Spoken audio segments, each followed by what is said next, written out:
algo que me alejó de ti. Perdóname, te ruego, con todo mi corazón.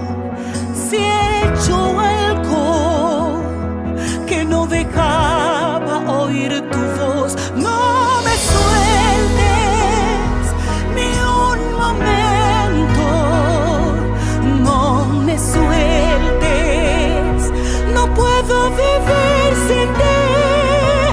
No me sueltes ni un momento, no me sueltes, no puedo vivir sin ti. Avívame,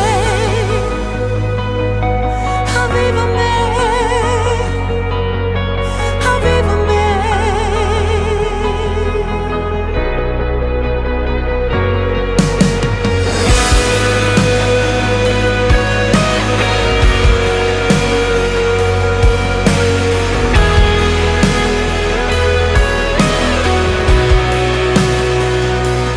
Perdóname, Señor, si te fallé. Perdóname si me perdí, si hice algo que me alejó de ti. Perdóname, te ruego, con todo mi corazón, si he hecho algo. Bienvenidos a Estudia conmigo, la palabra es poder. Pues en este día continuamos con los estudios de Apocalipsis, el mensaje a las iglesias, y el día de hoy estaremos viendo el mensaje a la iglesia de Sardis. Para comenzar, veamos primero, vamos a estar en Apocalipsis 3, versículo 1 al 6. Apocalipsis 3, 1 al 2. Escribe esta carta al ángel de la iglesia de Sardis. Este es el mensaje de aquel que tiene el Espíritu de Dios de 7 aspectos y las 7 estrellas. Yo sé todo lo que haces y que tienes la fama de estar vivo, pero estás muerto. Despierta, fortalece lo poco que te queda, porque hasta lo que queda está a punto de morir. Veo que tus acciones no cumplen con los requisitos de mi Dios. Apocalipsis 3, 3, 4.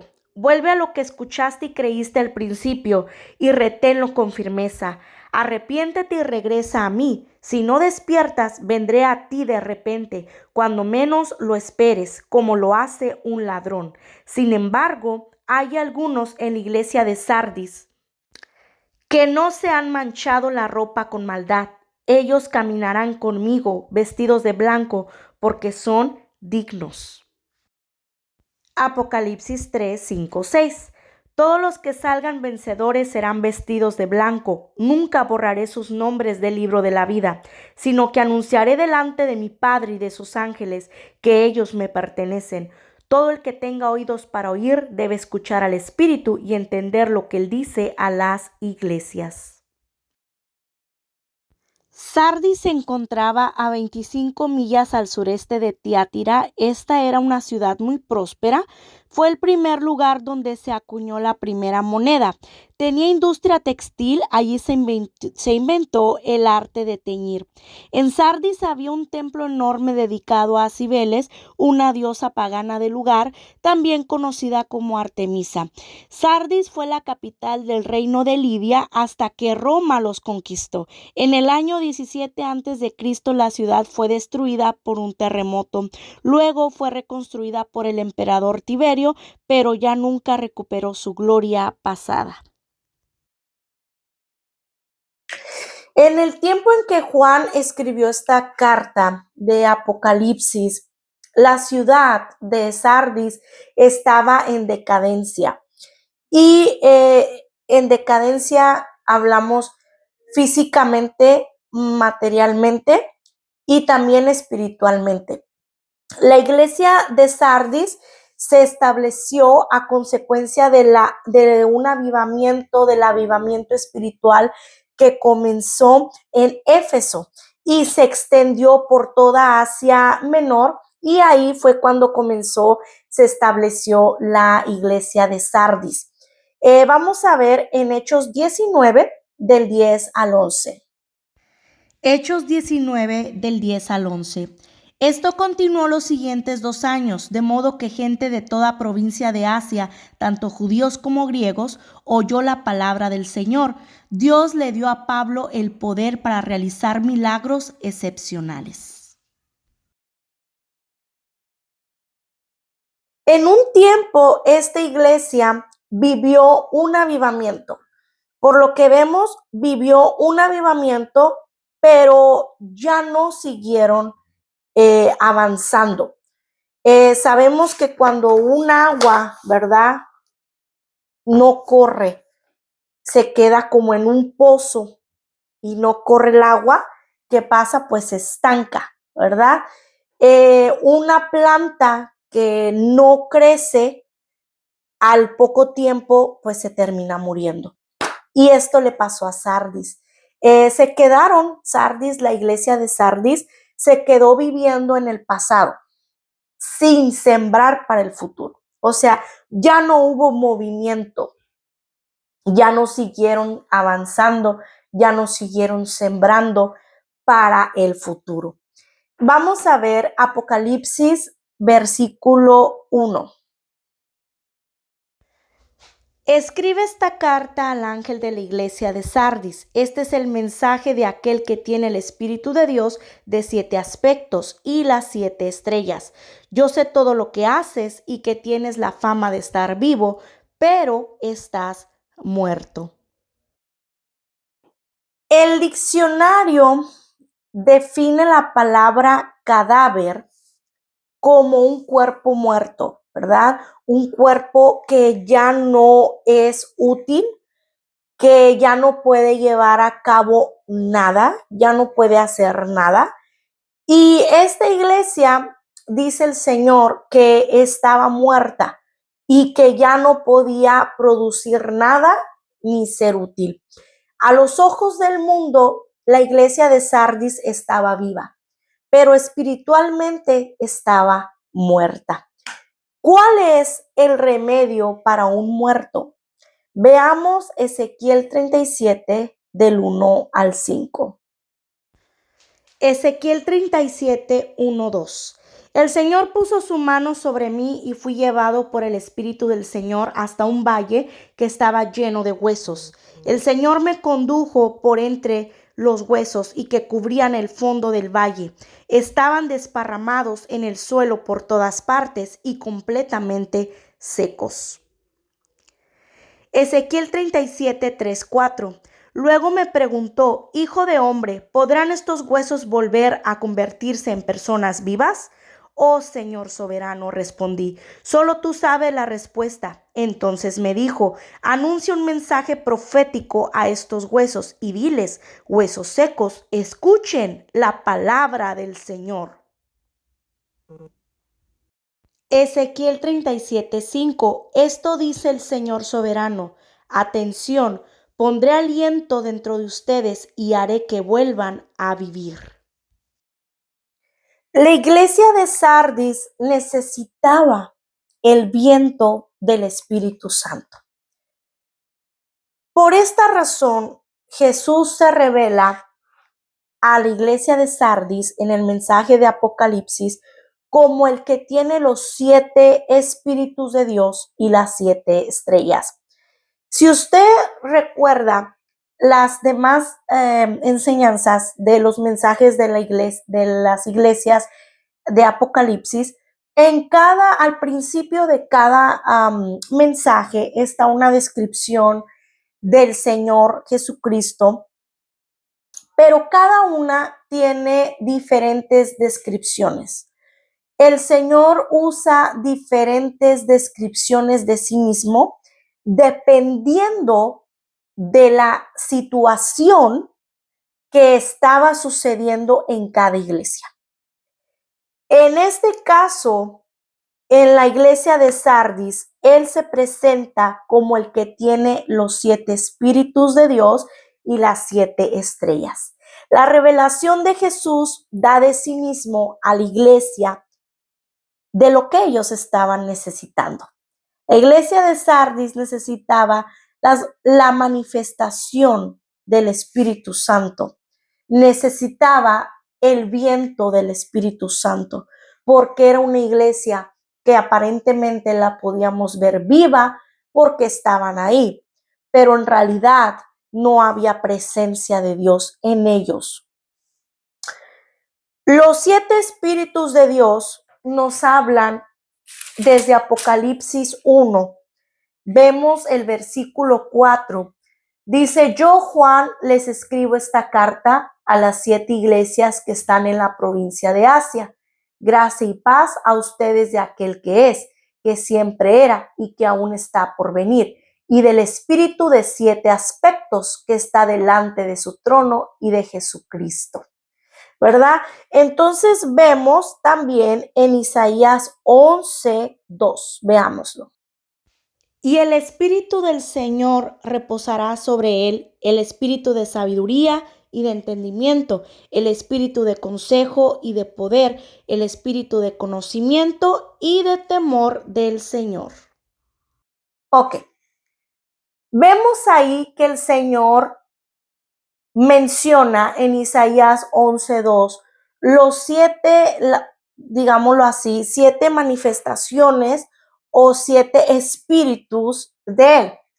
Por ejemplo, aquí lo menciona: el Espíritu del Señor reposará sobre él, el Espíritu de sabiduría, el Espíritu de entendimiento, el Espíritu de consejo, el Espíritu de poder, el Espíritu de conocimiento y de temor del Señor.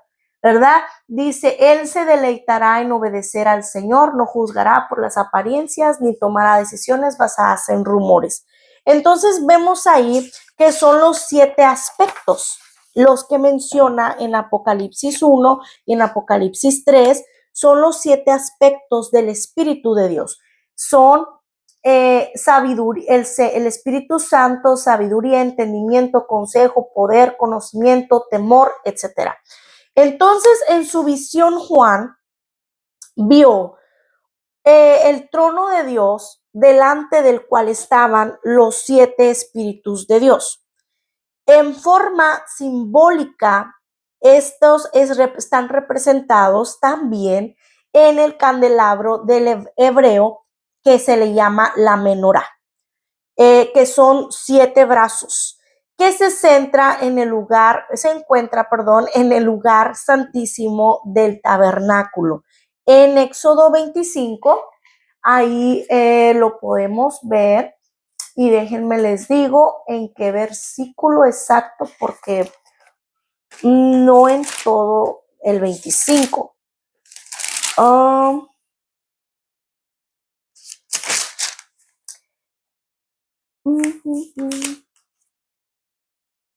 Versículo 31 hasta el 40. Del Éxodo 25, del versículo 31 hasta el 40. Cuando usted tenga chancita o ahorita mismo le puede poner pause y lo puede ir a leer. Están las instrucciones que el Señor, nuestro Dios, dio a Moisés sobre la elaboración de este candelabro. Y tiene 7 brazos. Aquí te muestro más o menos una imagen. Aquí le muestro, ¿verdad? Del candelabro, para que más o menos sepamos cómo era. Y aquí está más o menos una imagen de cómo fue esa visión que miró Juan. Los sacerdotes eran encargados de mantener ese fuego ardiendo, ese fuego. ¿Cómo lo tenían que mantener? Lo tenían que mantener llevando el aceite puro de las primicias, que eran las gotas que salen al machacar los olivos. El aceite lo tenían que sacar del mismo olivo y machacarlo.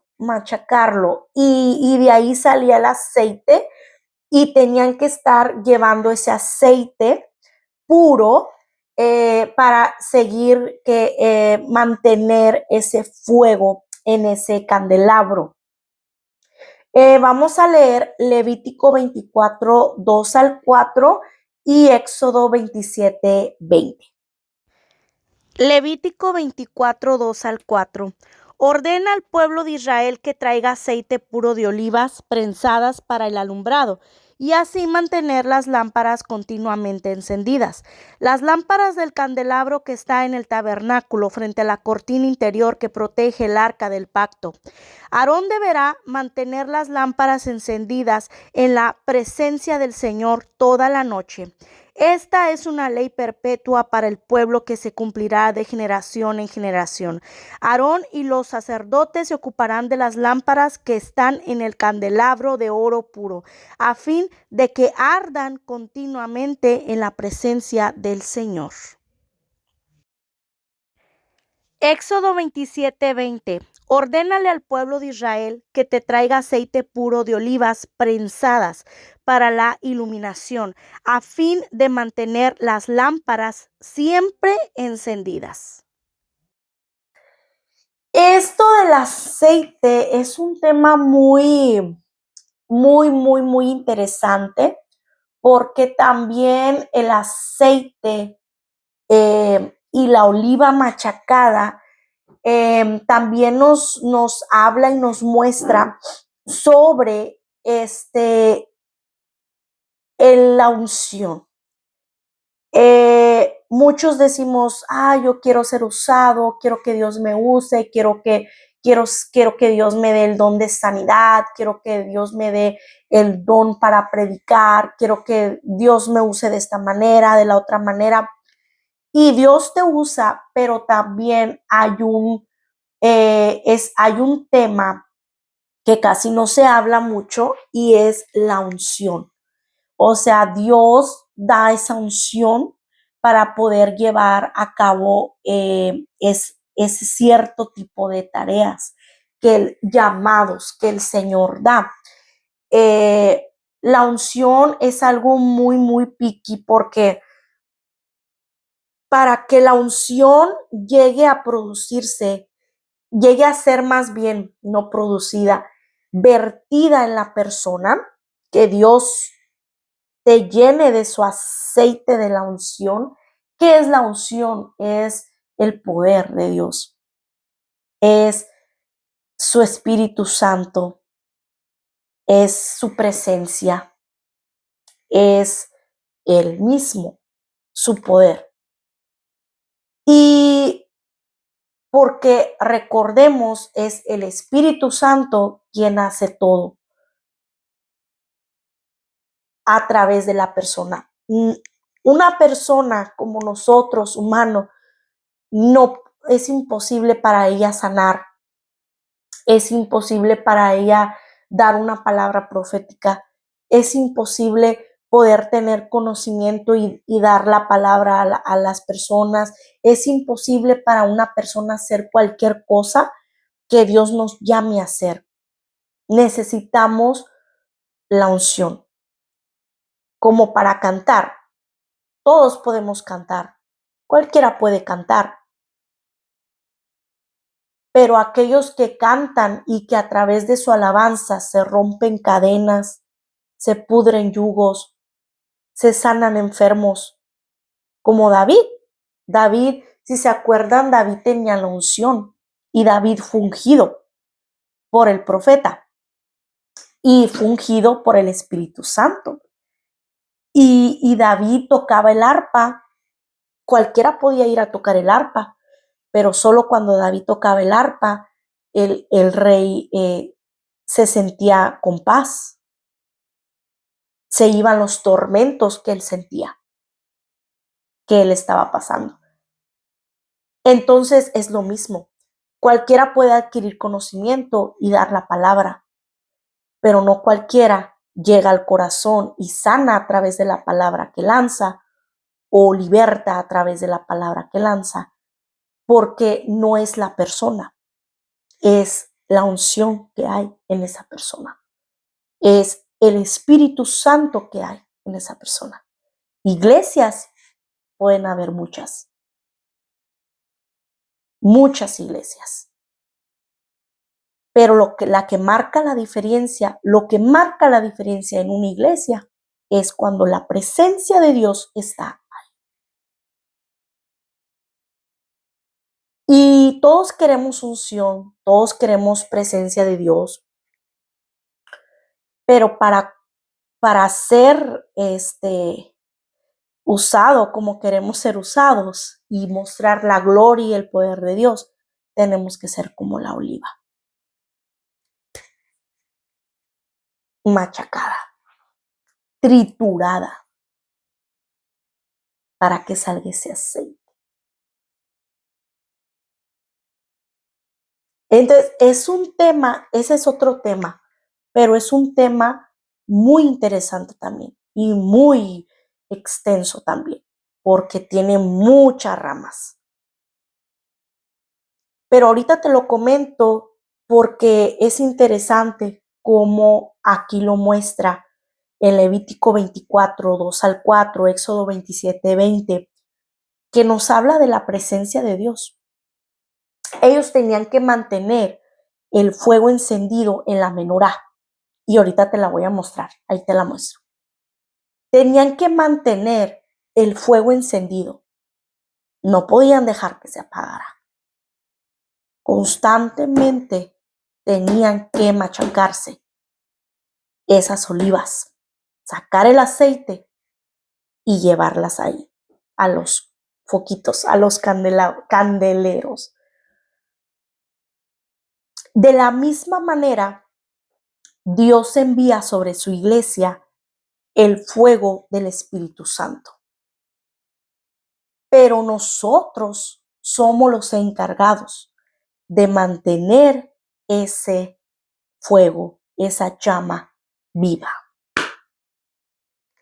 Acordémonos, la iglesia no es el lugar. La iglesia es usted. La iglesia soy yo. Y de mí depende mantener ese fuego encendido. ¿Cómo se mantiene ese fuego? Llevando nuestro aceite machacado. ¿Cómo se machaca ese aceite? Nuestra voluntad la trituramos para hacer la voluntad de Dios. Me niego a mí, a mis deseos, a lo que yo quiero. Yo siempre lo he dicho y yo lo he dicho en varias veces. Por mí, o sea, yo en mi carne, yo no estuviera aquí. Yo no estuviera los miércoles dando palabra. Yo no estuviera ahorita aquí grabando este video. Yo anduviera ya afuera en la calle, como todos, disfrutando, viendo como este día, todo muy bonito el clima. Yo no estuviera los miércoles, estuviera trabajando todo el miércoles, de lunes a viernes, y nomás me dedicara a venir los domingos a la iglesia, a un servicio el domingo. Y el miércoles salí tarde del trabajo, ya no alcancé a llegar.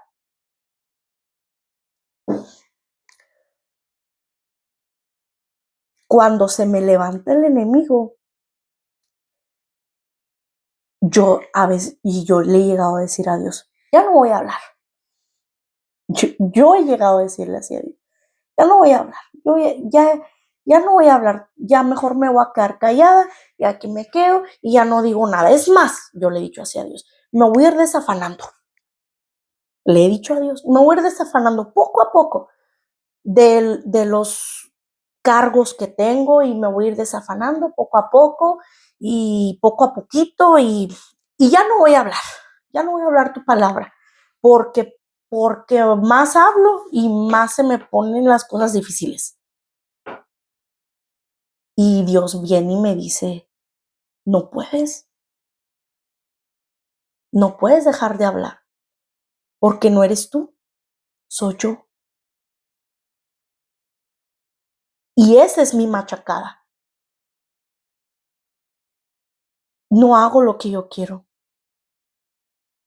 No, mis planes vienen a un cero a la izquierda. Mis planes no importan. Mis planes ya no importan. Lo que yo quiero ya no importa. Porque los planes de Dios son mejores que los míos. Y lo que Dios quiere para mí es mucho mejor que lo que yo quiero.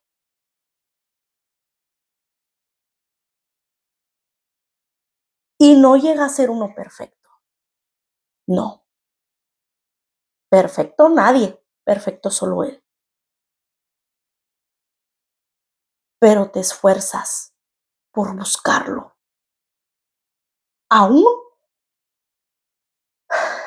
cuando no nazca hacerlo. Cuando te sientas cansado. Cuando te sientas triste.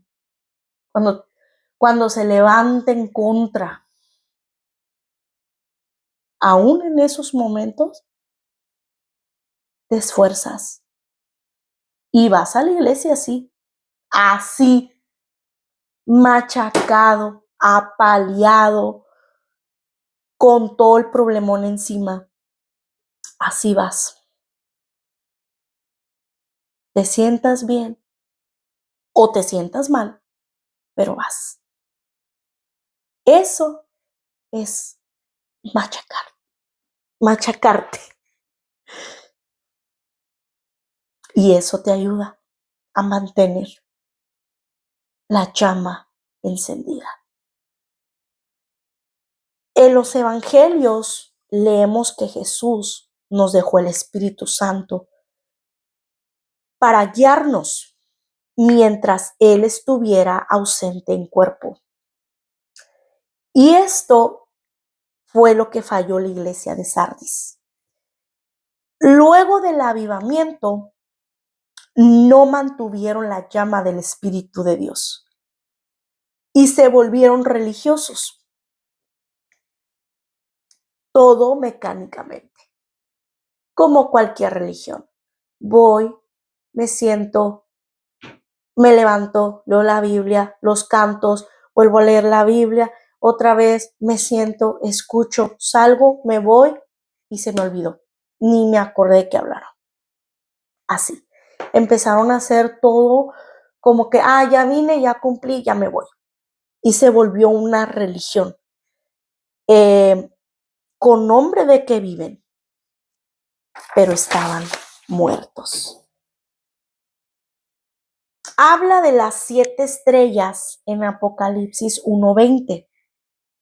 Si leemos en el versículo 1 de Apocalipsis,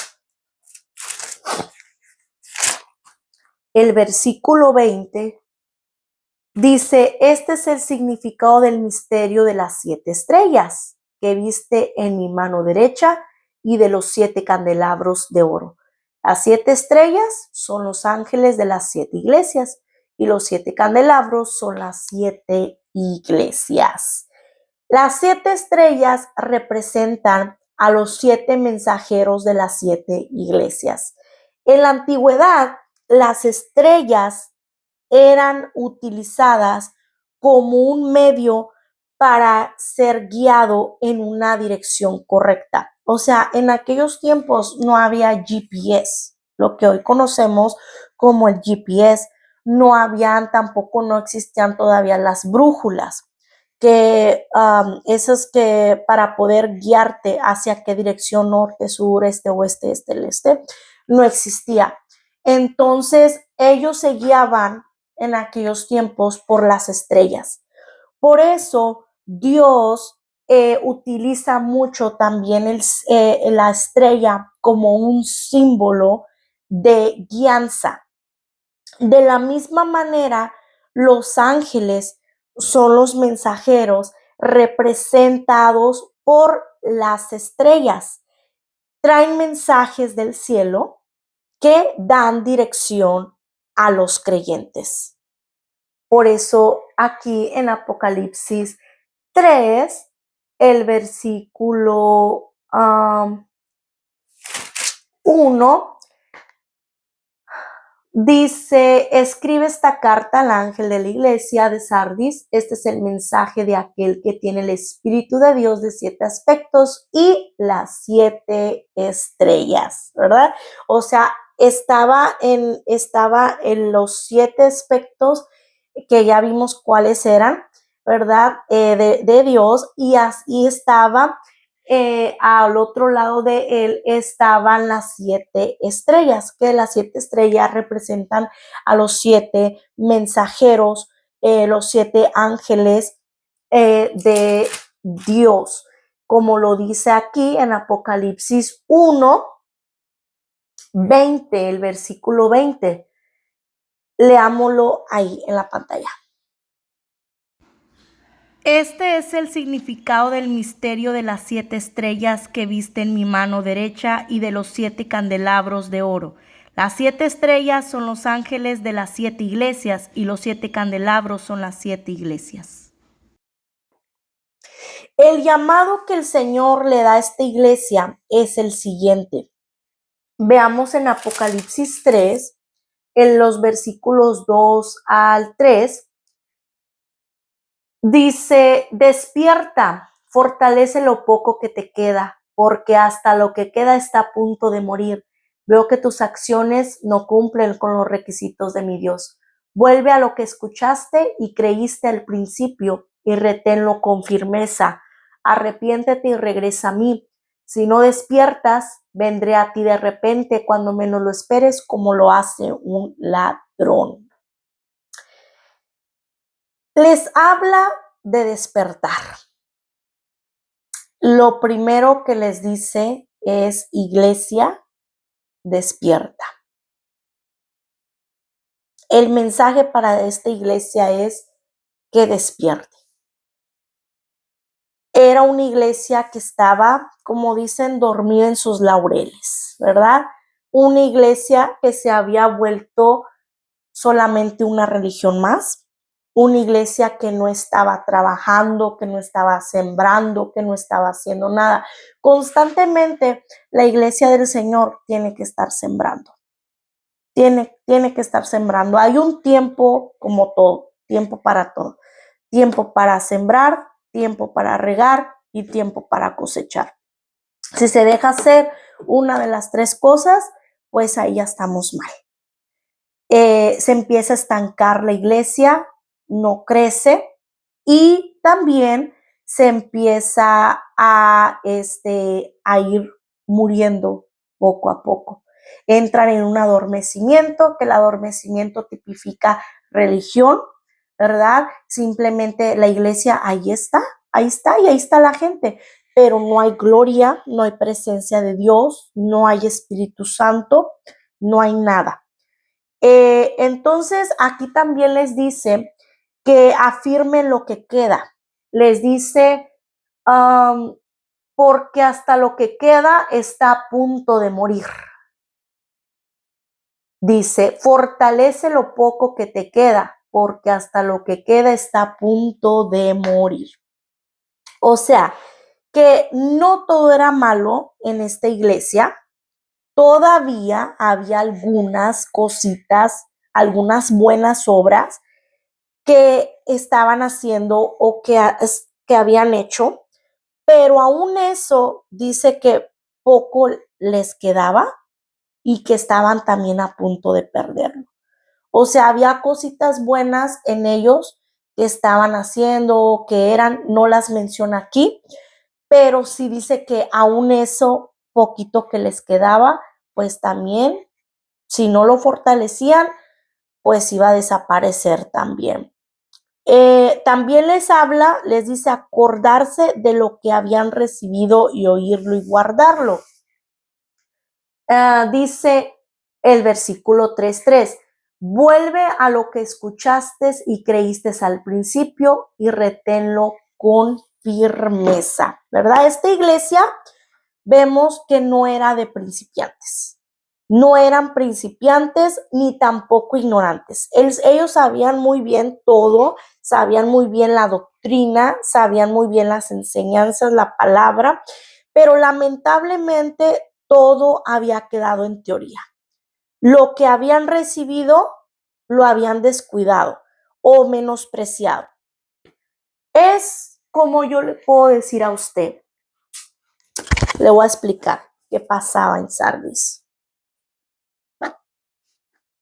¿De qué sirve tener una Biblia en la casa, pero nunca leerla? ¿De qué sirve tener una Biblia y dejarla ahí, que se empolve toda la semana, y nomás sacarla el domingo para ir a la iglesia? O el miércoles, o el jueves, no sé qué día tenga sus servicios, o el viernes. Entonces, ¿de qué sirve también leer la Biblia, pero no practicarla? Así estaba Sardis. Ellos cargaban su Biblia, la leían,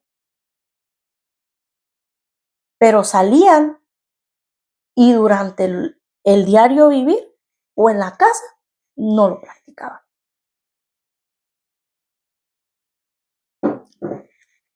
No lo practicaban. Otros tenían la Biblia en la casa toda la semana, se empolvaba y solo la sacaban cuando iban a la iglesia.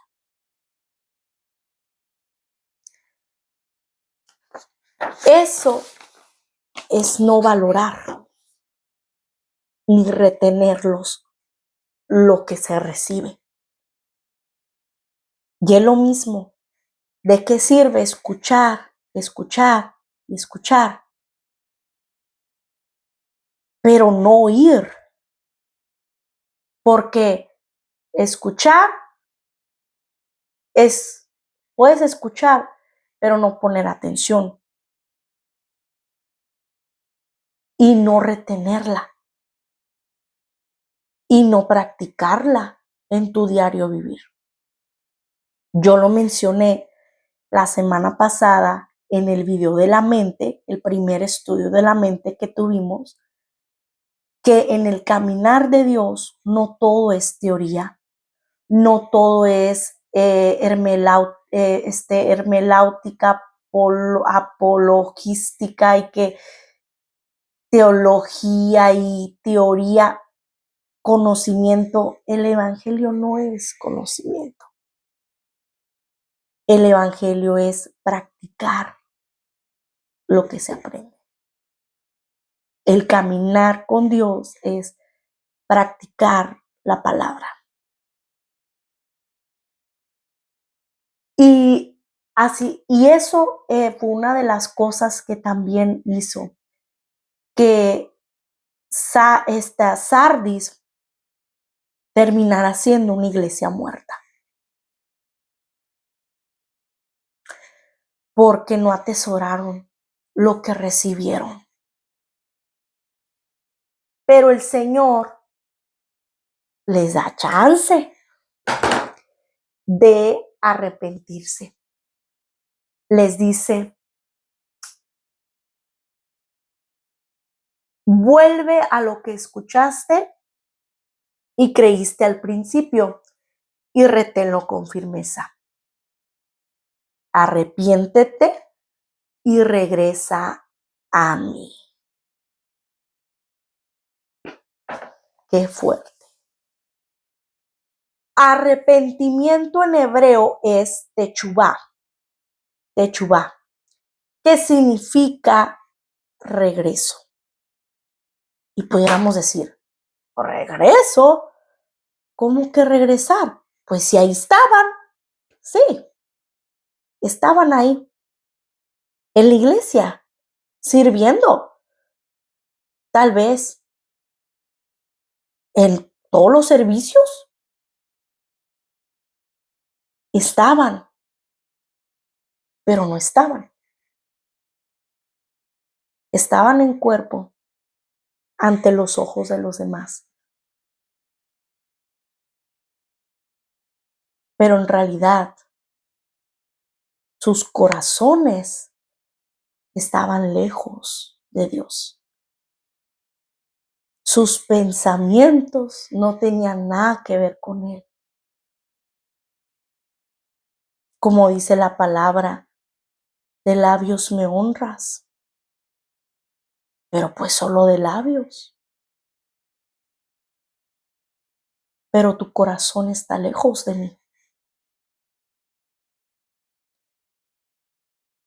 El Señor les dice, arrepiéntete. Les dice a Sardis, arrepiéntanse y regresen a mí.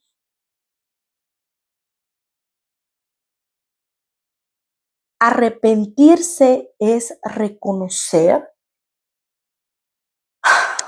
que nos hemos apartado del camino de Dios. Y la resolución o la solución, como le quiera llamar, es regresar a la forma en que Dios quiere que hagamos las cosas. Por eso el Señor dijo en Mateo 3:8. Demuestren con su forma de vivir que se han arrepentido de sus pecados y han vuelto a Dios. Demuestren con su forma de vivir que se han arrepentido. En Reina Valera, creo que dice, demuestra frutos de arrepentimiento. Porque el arrepentimiento no son palabras.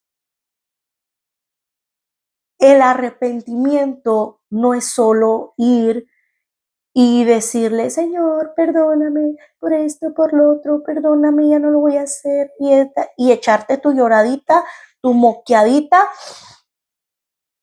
y salir y ya. Y salir y al siguiente día o de rato estás haciendo lo mismo. O decir, Señor, perdóname, ya mañana voy a leer la Biblia, ya mañana me voy a meter contigo más, perdóname, y igual tu lloradita, y se llega el lunes y ya se te olvidó. Y se llega el lunes, y se llega el martes, se llega el miércoles, se llega el otro domingo y otra vez igual. Arrepentirse es de verdad reconocer que estoy lejos de Dios y que me regreso a vivir como Él quiere que yo viva, mostrando frutos de arrepentimiento. ¿Cómo se muestran esos frutos de arrepentimiento? Con nuestra vida. El Señor no solo dijo, los amo, hijos, ahí les mando mi hijo amado. Él lo hizo y lo demostró con hechos, porque no solo lo envió, sino que su hijo murió por nosotros. El Señor no solo nos dijo aquí en la palabra que nos ama, Él lo demostró. Y asimismo nosotros tenemos que demostrarle a Dios nuestro arrepentimiento. Dice en Mateo 3:8, demuestren con su forma de vivir que se han arrepentido de sus pecados y han vuelto a Dios. ¿Qué nos dice Dios? No quiero tus palabras, no quiero tus lloridos, no quiero tus mocos, quiero hechos, quiero hechos. Quiero tu vida que me demuestre Demuéstrame con tu vida que te has arrepentido. Porque dijo el Señor, les dice en Apocalipsis, que si no despiertas, vendré a ti de repente, cuando menos lo esperes, como lo hace un ladrón. Vendrá a la hora en que menos lo esperemos, en la noche. En el tiempo de mayor oscuridad en la tierra. En esas horas, ¿qué hacemos? Todos durmiendo, ¿verdad? Pero menos los que lo están esperando.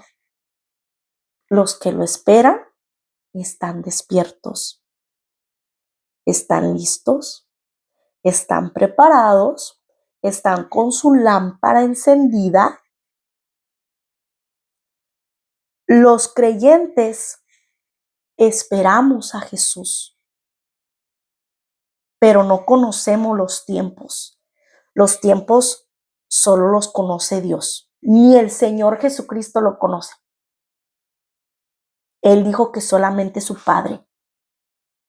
Si estamos en la luz, teniendo entendimiento de los tiempos de Dios y estando conectados con lo que el Espíritu está hablando a la iglesia, entonces lo estaremos esperando. Pero si estamos dormidos en nuestros laureles, viviendo como que, a veces como que yo miro, como que digo, como miro la situación a veces de la iglesia en general, o sea, toda la iglesia de Dios, aquí en muchos lados, ciudades y países, y digo, como que no creen que el Señor viene. Yo vengo de la religión católica y pues para nosotros eso no tenía sentido, que Cristo iba a volver. Eso yo lo vine a saber en Cristo, el mensaje que Cristo volvía. Yo sabía que Cristo murió, resucitó y se fue al cielo, pero hasta ahí, que allá estaba y allá se iba a quedar, como cualquier persona que moría. Eso es el pensamiento de la religión. Pero yo vine a saber este mensaje hasta que vengo a Cristo, a mis 25 años. Pero yo le estoy hablando de eso, yo tenía unos 7 años, yo creo. No sé, estaba muy chica. Ni recuerdo el año. Pero yo dije, ¿cómo que Cristo viene? Yo dije, ¿qué es eso? Y es lo que yo pienso ahora. Digo, tal vez muchos cristianos se han vuelto como la iglesia de Sardis, que todo se volvió teoría, todo se volvió conocimiento, todo se volvió una rutina, una religión. Y como ven pasar los años y dicen, no, pues ya tiene mucho tiempo, como que no creen que Cristo viene. Pero Él viene y va a venir cuando menos lo espere. El que está dormido en sus laureles, pues ahí se va a quedar dormido. Ahí se quedó. Por eso el Señor nos habla mucho en el Evangelio de estar listos, estar despiertos, estar velando, estar como en sus lámparas encendidas, llenas de aceite, sus novias, porque el novio viene. Si nos dormimos, si no estamos alerta, viviendo una vida sobria, entonces nos sorprenderá su venida. Dios los bendiga. Nos vemos la próxima. Solo nos quedan 2 iglesias más. Y después de eso estaremos viendo, hasta ahí paro el mensaje a Sardis, porque después de que acabemos las otras 2 iglesias que nos queda Filadelfia y Laodicea. Cuando terminemos esas 2 iglesias, vamos a ver un estudio de cada uno de los, pudiéramos decirle, galardones o premios que se les va a dar a cada uno de los que mencionó el Señor de cada iglesia. Porque esto es algo bien hermoso cuando uno ve y profundiza así y ves, wow, y aprende uno mucho. En la iglesia del Señor me di cuenta con este estudio, bueno, y con los otros también, en las otras iglesias, que es cierto, o sea, en la iglesia del Señor hay de todo. Hay de todo. Y hay una mitad, un grupo que está como aquí en la iglesia de Sardis. Había un grupo, un remanente que estaba dormido. Pero había otro que ese se estaba esforzando y estaba despierto y estaba velando. Y lo vemos a lo largo de los otros mensajes también, como el mensaje de la semana pasada de la iglesia de Esmirna también. O sea, había unos que estaban por un lado desobedeciendo al Señor, viviendo como no agradaba al Señor, pero había otro grupo que sí lo estaba haciendo. Entonces, después de eso, el Señor menciona cada galardón y cada premio que se le va a dar a cada uno conforme lo que haya hecho. Entonces, vamos a ver ese estudio sobre los galardones, que son la corona de vida, que son las piedritas. Entonces, todo eso lo vamos a ver al final, después de que terminemos las otras 2 iglesias que nos quedan. Nos queda solamente Filadelfia y Laodicea. Entonces, ahí los dejo. Nos vemos la próxima. Bendiciones.